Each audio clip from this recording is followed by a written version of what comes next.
Gente, hoy quiero hablarles directo, sin tecnicismos, sin caretas, porque les hablo como peruano, como emprendedor, como empresario, como padre de familia y también como presidente gremial de la Cámara de Comercio de Chancay, porque siento profundamente que estamos en un punto de inflexión histórica y que antes de hablar de puertos, de inversiones, de aeropuertos, de oportunidades, necesitamos tener una conversación muy honesta sobre algo más profundo, nuestra conciencia, nuestra ética, nuestro civismo, nuestra familia, porque el Perú no se va a arreglar solo con obras, el Perú se va a arreglar cuando nos arreglemos nosotros mismos.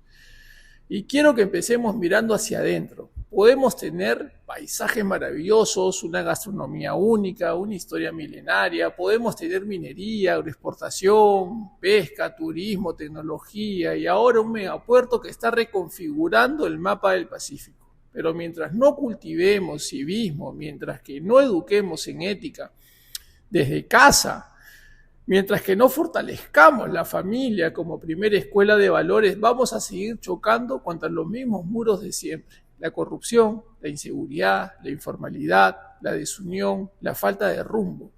Es fácil mirar cifras, es fácil mirar gráficos, es fácil culpar al Estado, al presidente, al Congreso, a la policía, al alcalde, al gobernador. Es fácil criticar, lo difícil es mirarse al espejo y preguntarse, ¿respeto al otro? ¿Soy honesto cuando nadie me ve? Convivo en armonía y responsabilidad, cumplo mi palabra, soy ejemplo para mis hijos porque ahí está la verdadera pobreza del Perú. No en los recursos, no en las oportunidades, está en la falta de civismo, en la falta de respeto, en haber normalizado lo indebido, en haber debilitado el valor de la familia como base de una nación. Y cuando hablo de esto, tengo que hablar también de Chancay, porque el megapuerto ya no es un sueño, es una realidad que nos obliga a elevar el nivel de conversación. Este proyecto ha movilizado más de 3.500 millones de dólares de inversión. Solo la primera etapa bordea los 1.300 millones y ya está operando. Entre enero y octubre del 2025 movió más de 1.800 millones de dólares de comercio exterior. Y la segunda etapa, proyectada para el 2027, atraerá más de 2.500 millones de dólares, llevando un total por encima de los 4.000 millones. Esto no es un rumor, esto ya es una realidad, ya no es una promesa, esto ya está sucediendo realmente. ¿Para qué queremos un puerto de clase mundial? ¿Para mover contenedores? ¿Para inflar números? ¿O transformar la vida de la gente? Porque un puerto, por más moderno que sea, no cambia un país si la sociedad que la rodea no se eleva. Sin civismo, sin ética, sin orden urbano, sin educación, sin esfuerzo colectivo, el mejor puerto del mundo puede quedar reducido a un símbolo vacío. Y aquí aparece nuestra gran deuda. Seguimos esperando la aprobación del Plan de Desarrollo Urbano de Chancay. Sin ese documento, inversiones clave como industria, vivienda formal, parques logísticos quedan frenadas. Es como tener un Ferrari pero sin volante. Ya tenemos zona económica especial, tenemos el interés de empresas globales, tenemos la infraestructura portuaria, lo que falta es orden, visión y decisión política. Eso conecta con la realidad nacional, porque mientras tenemos un megapuerto que podría convertirse en la plataforma logística más grande, importante de todo el Pacífico, también tenemos una ola de inseguridad que golpea al emprendedor, al padre de familia, al estudiante, extorsiones, bombas, amenazas, secuestros. No podemos normalizar a un empresario que recibe una llamada cada semana pidiéndole cupos. No podemos aceptar que hayan barrios donde la gente vive con miedo. Sin seguridad no hay turismo, sin inversión no hay desarrollo. Y aquí quiero poner un ejemplo que a muchos no les gusta, pero es real. El Salvador, un país que hace unos años era sinónimo de violencia, hoy recibe más turistas que nosotros. ¿Por qué? Porque hay inseguridad, porque la gente se siente protegida. No se trata de copiar modelos, se trata de mejorarlos, se trata de entender la lección. Si no ordenamos nuestra casa, la gente no va a entrar. Y mientras todo esto pasa, entramos en un proceso electoral.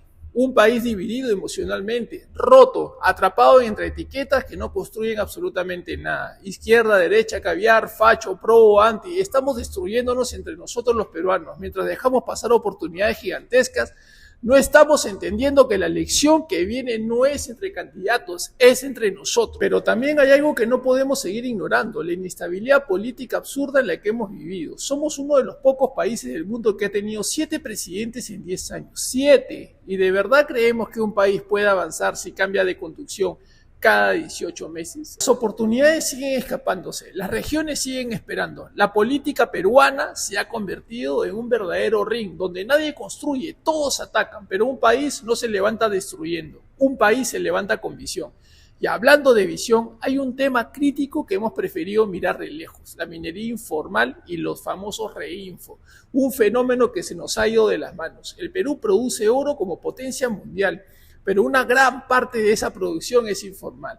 ¿Y qué significa eso? Significa miles de millones de dólares que no entran al Estado, que no van a la educación, no van a la salud, no van a la infraestructura y ni a seguridad. Significa ríos contaminados, bosques arrasados, territorios destruidos, significa mafias, trata de personas, violencia, destrucción ambiental. Los reinfo, que nacieron como una herramienta temporal para ordenar esa informalidad, terminaron convirtiéndose en una licencia para seguir devastando. No los utilizamos para formalizar, los utilizamos para postergar decisiones, y cuando un país posterga decisiones difíciles lo paga caro. La minería informal no es solo un problema económico, es un problema moral. Es un espejo de lo que pasa cuando no hay Estado, cuando no hay conciencia, cuando no hay civismo y cuando cada uno hace lo que quiere sin pensar en el otro. Es exactamente el tipo de conducta que destruye a un país por dentro, aunque fuera pareja que seguimos creciendo. Y por eso es esta reflexión tan importante, porque lo que enfrentamos hoy no es un problema técnico, es un problema de cultura, de valores, de conciencia colectiva.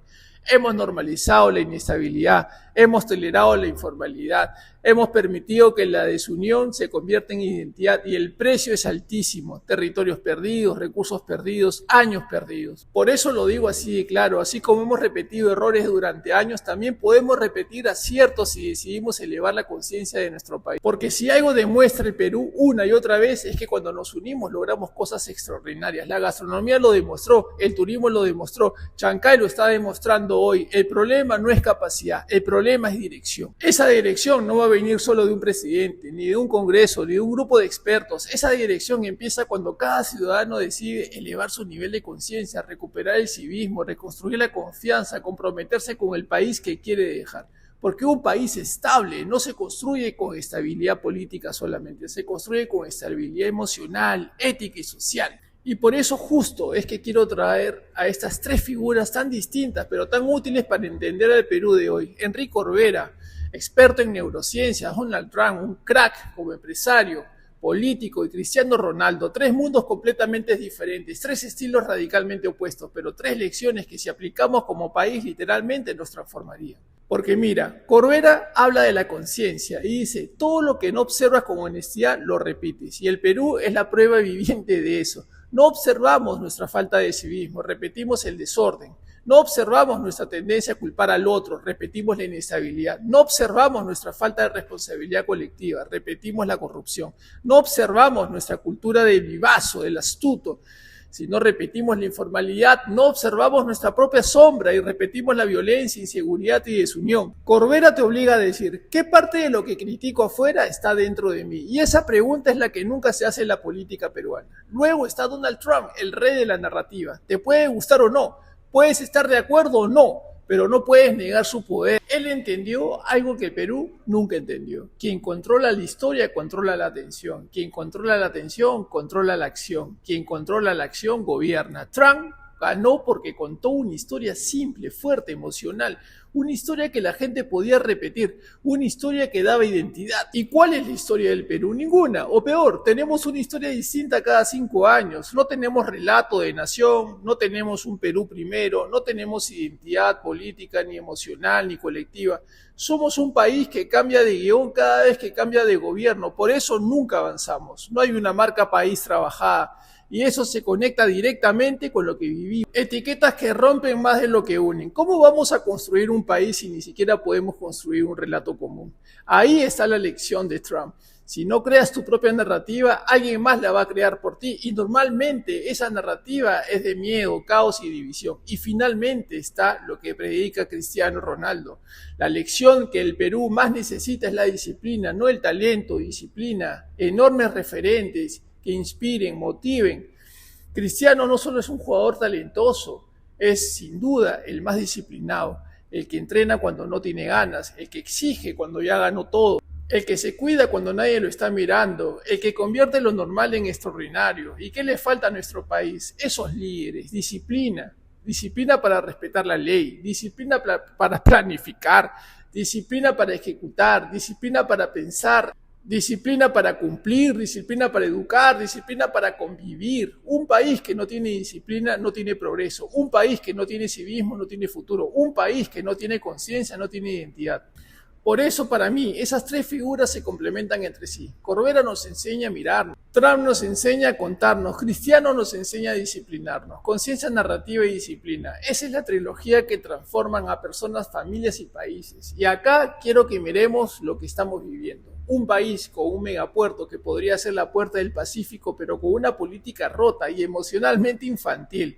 Una pelea tras otra, un país con talento mundial, pero con niveles brutales de minería informal, reinfo que destruyen territorio, bosques, ríos y futuro. Un país con jóvenes brillantes, pero con instituciones que cambian como si fueran temporadas de una serie. Un país con oro que llega a récords históricos a nivel mundial, pero que no puede controlar la extracción ilegal que le roba miles de millones de dólares y destruye regiones enteras. Perú no es un país sin oportunidades, Perú es un país sin dirección. Perú es un país sin narrativa común. Perú es un país rico, pero emocionalmente pobre. Perú es un país con recursos, pero sin civismo. Perú es un país con megapuertos, pero sin orden urbano.